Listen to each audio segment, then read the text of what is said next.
सदस्य श्री उद्धवजी ठाकरे साहेबांना विनंती करतो.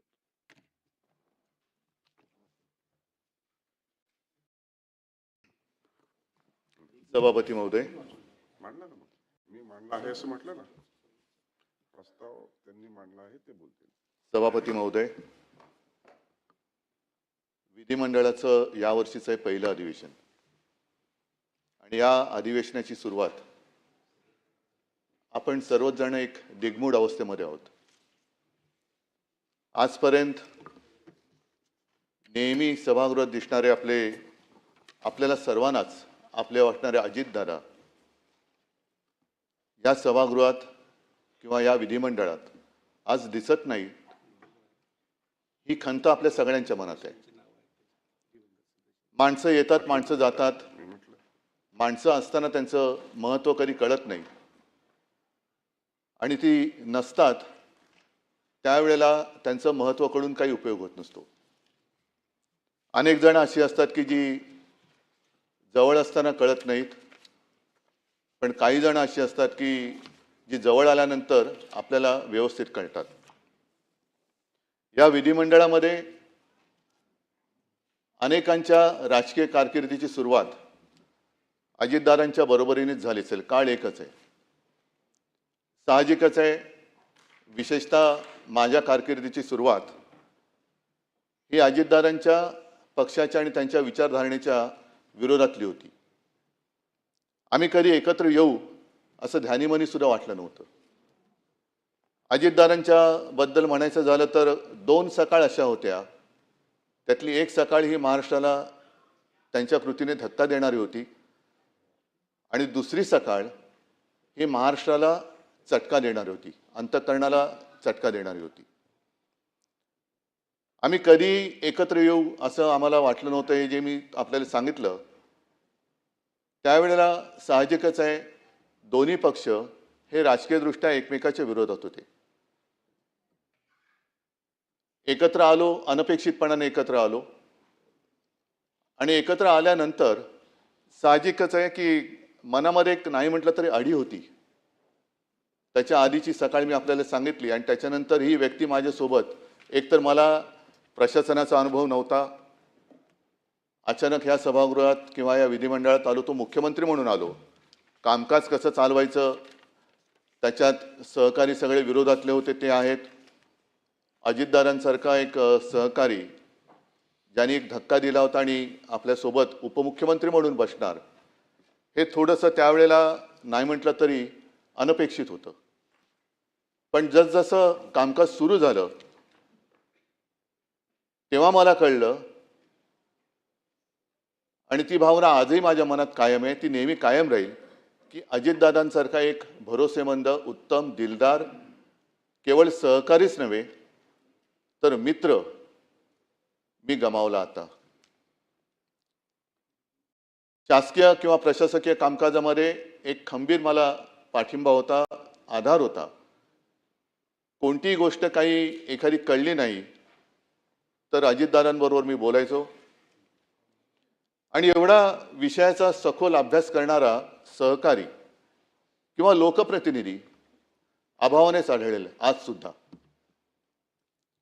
त्यांचं वैशिष्ट्य म्हणजे ते 6 वेळा उपमुख्यमंत्री होते हे तर आहेच, पण विशेष म्हणजे एका मोठ्या वृक्षाच्या सावलीतून बाहेर पडून स्वतःची ओळख निर्माण करणं हे फार अवघड असतं. काही जणांना आयुष्यभर वृक्षाच्या सावलीत राहावं लागतं, वृक्षाच्या सावलीचा आदर घ्यावा लागतो, पण काही जण असे असतात की त्या वृक्षाच्या सावलीतून बाहेर पडून स्वतःची एक ओळख निर्माण करतात. त्यातले एक अजितदादा होते. मी 2-3 वेळा मुख्यमंत्री असताना बारामतीत जाण्याचा योग आला, काही ना काही कार्यक्रम होते. शेवटी जेव्हा गेलो होतो तेव्हा अजितदादा माझ्यासोबत मुंबईपासून त्या पूर्ण कार्यक्रम होत होते आणि तो काळ असा होता की माझ्या तब्येतीची तक्रार होत होती, म्हणजे मला उभं राहणं सुद्धा शक्य होत नव्हतं. तेव्हा अजितदादा मुद्दामून माझ्यासोबत आले होते आणि संपूर्ण रस्त्याने फिरताना मोठ्या उत्साहात बारामतीचा केलेला कायापालट ते मला दाखवत होते. इकडे पहिलं काय होतं, आता मी काय केलं, आणि हे सगळं बघणं हे अचंबित करणारं होतं. कारण बारामतीत त्याआधी मला तसं जाणं काही झालेलं नव्हतं. ते सगळे रस्ते असतील, मोठ्या संस्था असतील, मग विद्यालय असतील, अनेक अनेक गोष्टी अजितदादा मला उत्साहाने दाखवत होते की CM साहेब हे एक त्यांचं वैशिष्ट्य, प्रोटोकॉल पाळणं. CM साहेब हे अमुक अमुक इकडे होतं, हे आम्ही असं केलं. आणि तीच बारामती ज्या वेळेला ही दुर्घटना घडली आणि मध्यरात्रीच्या सुमारास मी तिकडे सहकुटुंब गेलो, तेव्हा ती बारामती पोरकी झालेली मला वाटली. निशब्द तर होतीच, मध्यरात्र तर झालेली होतीच, पण त्यावेळेला अशी आनंदाने एक भरलेली बारामती पूर्णपणे पोरकी झालेली मला जाणवली. हे माणसाचं वैशिष्ट्य असतं.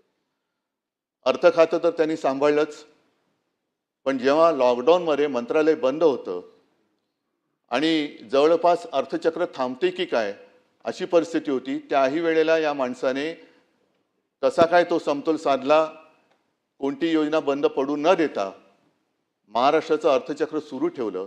हे फार एक त्याला एक कसब लागतं, कौशल्य लागतं, जे अजितदादांकडे होतं. कर्जमुक्ती तर आम्ही आधी केलीच होती. ती कर्जमुक्ती पार पाडणं गरजेचं होतं. पैशाचे स्रोत सगळे थांबलेले होते, पण तरी देखील कर्जमुक्ती करून दाखवली.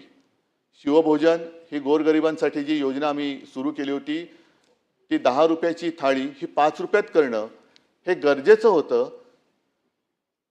पैशाची आवक काही नव्हती, पण तरी सुद्धा अजितदादांनी ते करून दाखवलं. अशा अनेक गोष्टी मला सांगता येतील. त्याही काळामध्ये मंत्रालय बंद होतं, पण महाराष्ट्र बंद नव्हता. महाराष्ट्र हा चालू होता.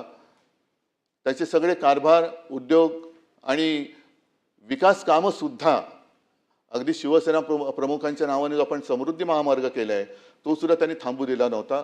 अटल सेतूचं काम त्यांनी थांबू दिलं नव्हतं. ते सुद्धा लॉकडाऊनच्या काळात सुरू ठेवणं हे फार मोठं जिकरीचं होतं. हे कसं काय त्यांनी केलं हे सुद्धा एक कसब आहे. आज आपण त्यांची आठवण काढतो, ही आठवण नेहमी आपल्याला येत राहील. पण मगाशी मी माझ्या या भावनात्मक बोलण्याच्या सुरुवातीला जे म्हटलं की माणसं असताना त्यांचं महत्त्व कळत नाही, माणसं गेल्यानंतर कळून उपयोग नसतो. अलीकडच्याच काळामध्ये अजितदादांचं एक वक्तव्य आहे की ज्यांनी त्यांच्यावर 70,000 कोटीचे घोटाळे केले त्यांच्यासोबत ते आज सत्तेत आहेत. हे मी का सांगतोय की एखादी व्यक्ती असते तेव्हा तिला आपण जीव नकोसा करतो, एवढं इतपत त्याला बदनाम करतो की नको तो जीव, आणि मग तोच आपल्यातनं गेल्यानंतर तो अचानक आपलासा वाटायला लागतो. मला असं वाटतं की या निमित्ताने आपण सगळ्याजणांनी एक मर्यादा पाळण्याची गरज आहे. कोणाला किती बदनाम करायचं, आयुष्यातून खरंच किती उठवायचं, तोही माणूसच आहे. अजितदादांचं एक वैशिष्ट्य म्हणजे त्यांनी ते कधी खचून नाही गेले. एखादा दुसरा माणूस असता तर तो खचून गेला असता. दुर्दैवाने अपघातात त्यांचं निधन झालं. एखादा खचलेल्या मनाचा असता तर त्यांनी खरोखर जीव दिला असता. हे राजकारण किंवा ही संस्कृती आपल्या महाराष्ट्राची नाहीये. ठीक आहे, एखादा माणूस चुकतो, पण तो चुकल्यानंतर खरंच तो चुकलाय का ह्याची सुद्धा एक खातरजमा करण्याची गरज असते. त्यांनी कधी त्याच्याबद्दल माझ्याकडे देखील कधी असं हे नाही केलं की आता काय करायचं, एवढं सगळं माझ्यावरती आरोप नाही. त्यांनी त्या सगळ्या आरोपांना आपल्या कामातून उत्तर दिलं, आणि त्या कामातून उत्तर असं दिलं की तेव्हा तत्कालीन आमचे जे सहकारी होते, ज्यांनी आरोप केले होते, त्यांनी सुद्धा त्यांना सहकारी म्हणून स्वीकारलं आणि आम्ही सुद्धा त्यांना सहकारी म्हणून स्वीकारलं. आणि म्हणूनच आज या सभागृहातला एकही व्यक्ती असं नाही की ज्यांनी दादांच्या कामाचा जवळून अनुभव घेतलेला नाहीये.